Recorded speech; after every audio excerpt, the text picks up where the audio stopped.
ये सरांजवळ उभं राहा. सरांजवळ उभं राहा.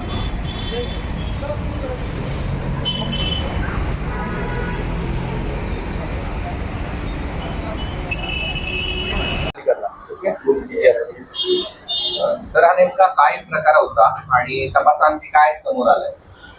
आज सकाळी आम्हाला पोलीस स्टेशनमध्ये माहिती मिळाली की आपले संजय केनेकर जे आमदार आहेत त्यांचे ऑफिसचे समोर एक बॅग सापडला आहे. ते बॅगची प्रथमदर्शनीय ओपन केल्यानंतर जे ऑफिस स्टाफ होता त्यांना असं वाटलं की त्यात काहीतरी एक शस्त्रसारखं दिसत आहे. त्याची त्यांनी पोलिसांनी कल्पना दिली. पोलिसांनी इथं प्रतिसाद दिल्यानंतर आम्ही त्याची बेसिक चेकिंग केली तर आम्हाला ते बॅगमध्ये एक एअरगन सारखं पिस्टल दिसत आहे.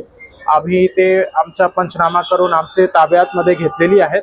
आम्ही पुढील तपास करू, सीसीटीव्ही फुटेज चेक करू, यांच्याकडे जे व्हिजिटर्स येतात त्यांचं व्हिजिटर रजिस्टर वगैरे असेल त्याची चेकिंग करू आणि इतर जे काल लोक आले होते आज सकाळी रात्रीच्या वेळेस त्याची पण आम्ही स्टेटमेंट वगैरे घेऊन या प्रकरणामध्ये नेमकं कोण घेऊन आले होते आणि ते तपासमध्ये निष्पन्न करून पुढील कारवाई करू. या सगळ्याची तपासणी करण्यात येईल. हा व्यक्ती कोण होता, त्याची पार्श्वभूमी?